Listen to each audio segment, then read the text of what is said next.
marketing, type, and exploratory practice under the name Samarskaya and Partners.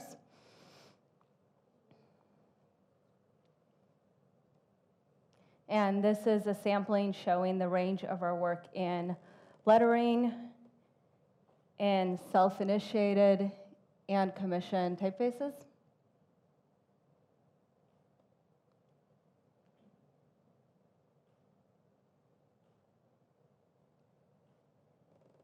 And our clients range from mom and pop shops to multinational corporations.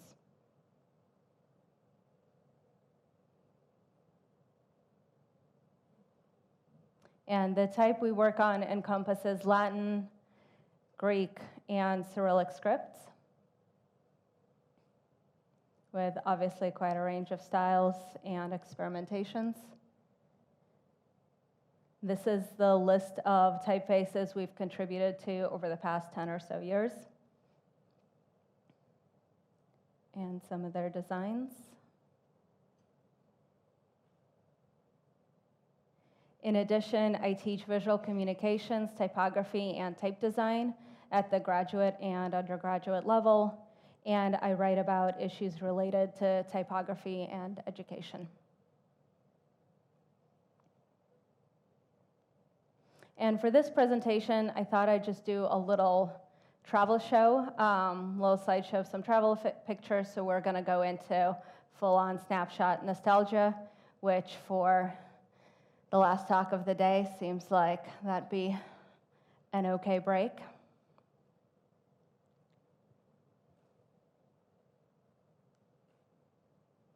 And we're gonna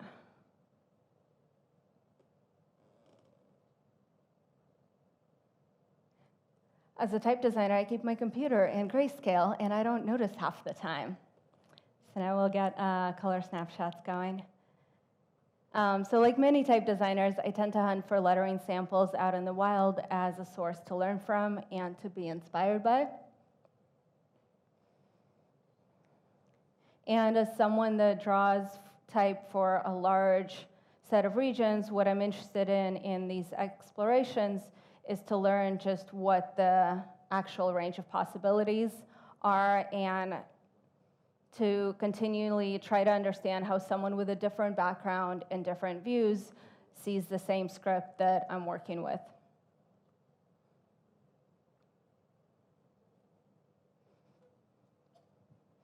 And as I often do this in places I don't live, I have a couple starting points for how I go about these searches.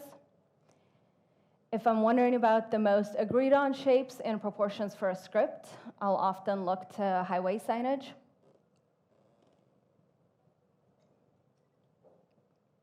If I'm looking for lettering and logo types outside of printed materials, industrial parks around airports tend to often have the greatest non-font display of mid-century flair and subtle extravagance.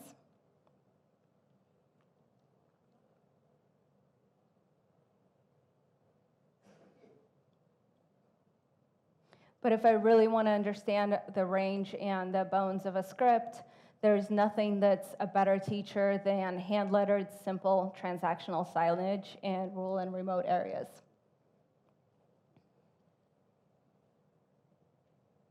They're drawn for efficiency and legibility because they're always meant to communicate, and if people can't read them, the product won't sell or the directions won't be followed.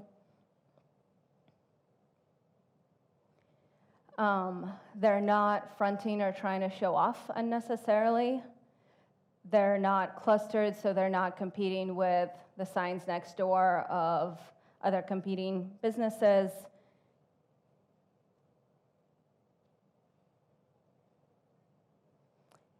And they're not designing for originality or the author's legacy as print designers might be. So you know that you can really trust that that's how people read and that's how people write and that's what's common and natural to them.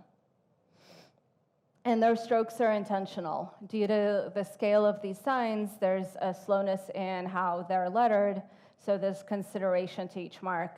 And you're not going to get the sloppiness of handwriting. You know that there's nothing accidental or something just kind of thrown in.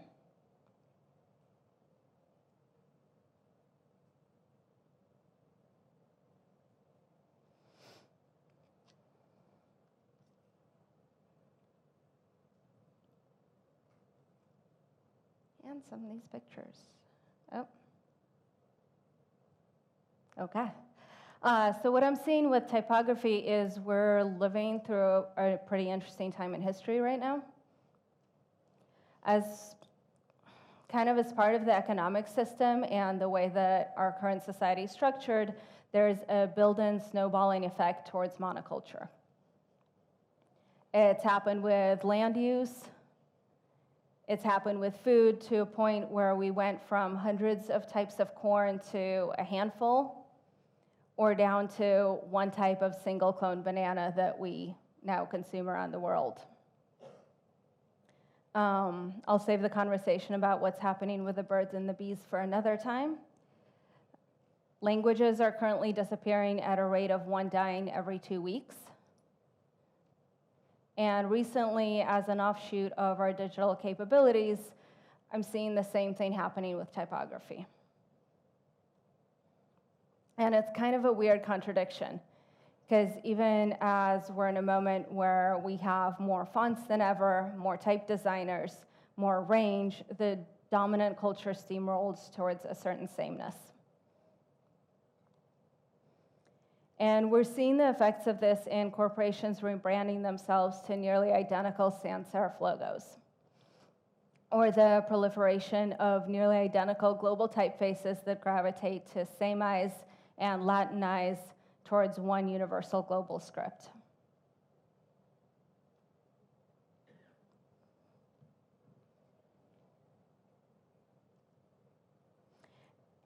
And in my travels, and I'm not sure exactly what I expected, but in Nairobi, driving from the airport towards the city center, I encountered mostly brush script, the typeface. A couple years ago, Moscow adopted stringent new brand guidelines regulating its signage, so redesigning the city, as Russia tends to, practically overnight. In New York, decades-old signs swap in and out of local stores get swept under with a real estate boom. And so today, while a lot of texture, the complexity, the local flavor of visual communication is disappearing and being relegated to the sidelines, it's not yet gone. So we have options. Options to collect, to appreciate, to revive, and to integrate it in however small ways towards type we're bringing forward with us into the future.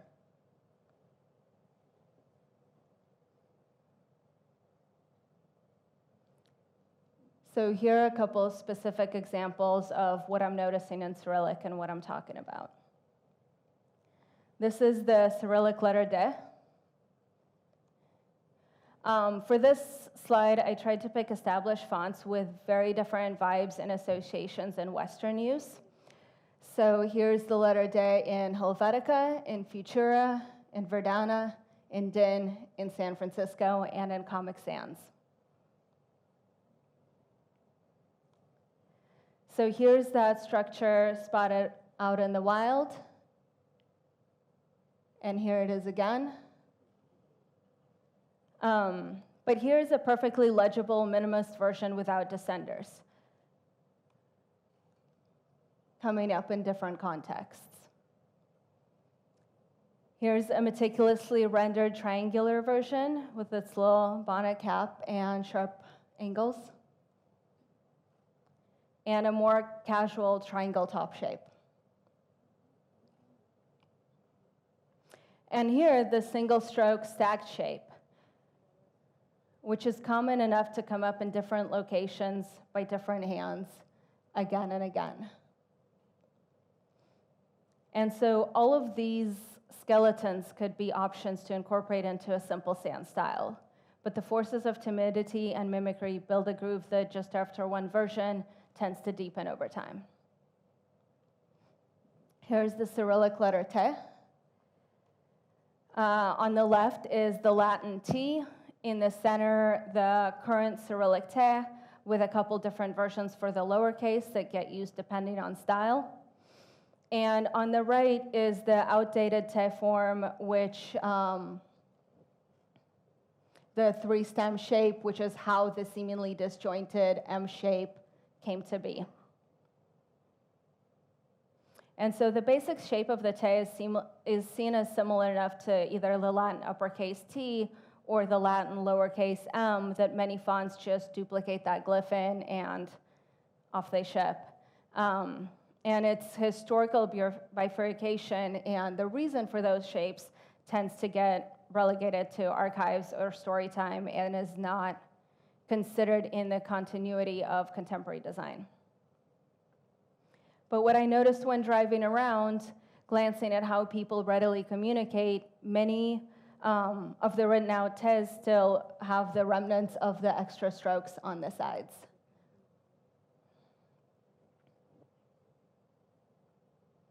And these are seen as significant enough that even the most minimal signs where there's a conservation of detail and movement in writing still make sure to include them.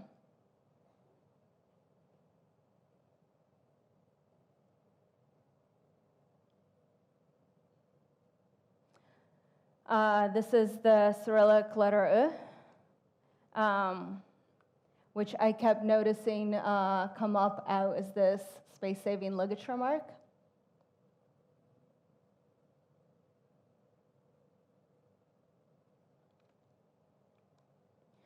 And the Cyrillic Letter K.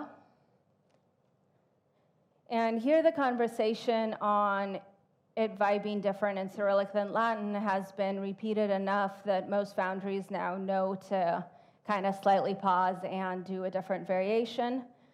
But this is still kind of the range of where it lands, so sometimes they'll do a separate center stroke on how it connects, or there'll be this wave in the upper arm. But that's kind of the extent to where I've seen it. But the reality, of course, is messier than that. So here's an asymmetrical version, which pushes even the Latin shape beyond its comfort. Here is the kind of standard wave that is most common today. Here's one with the top arm curving in and down, which was one of the most popular variations that I've spotted.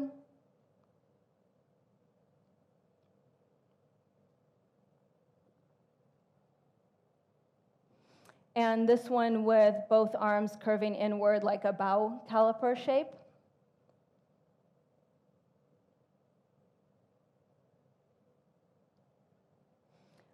This is the Cyrillic letter L.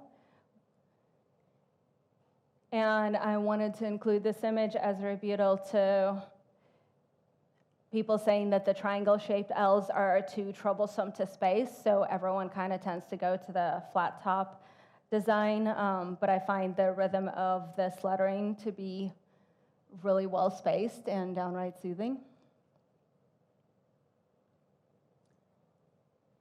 And then, of course, the options of what's possible to do numbers in a basic single stroke monoline sans are also wide-ranging and often underexplored.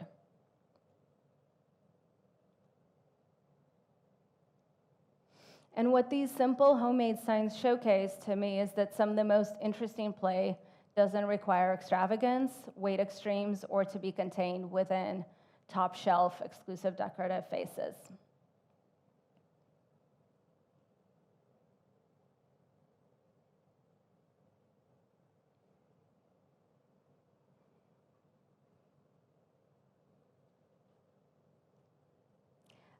So I'll go through a couple other images without direct comment, but the range and variation of simple, perfectly legible interpretations are welcome in an industry that often employs heuristics and, like a game of broken telephone, watches them slowly get entrenched into law.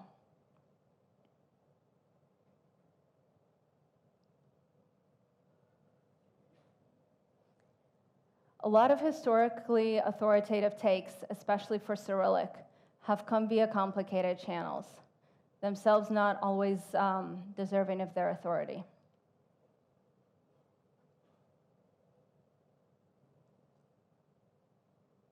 And yesterday we saw how laughable it was when scripts such as Thai are Frankenstein together out of Latin forms.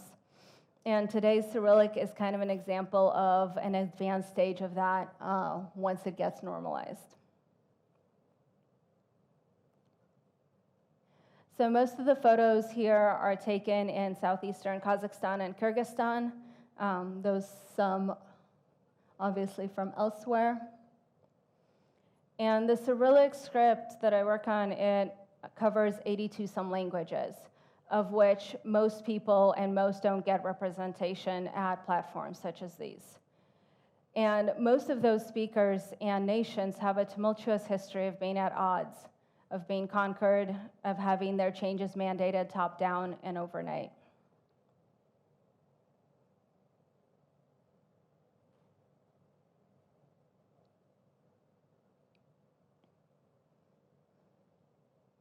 However well we think we know a script, our neighbor might have a different accent, a different colloquialism, or a different branch of evolution. These being in Central Asia, there's a lot of Arabesque, interesting takes on how to do Cyrillic.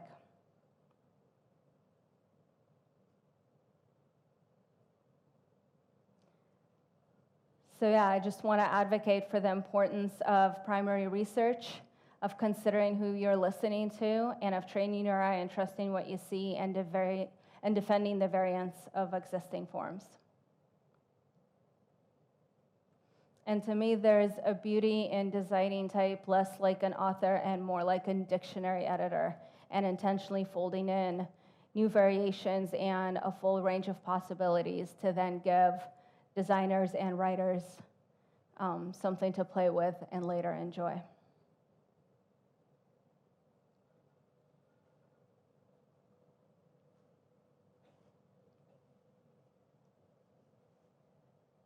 Thank you.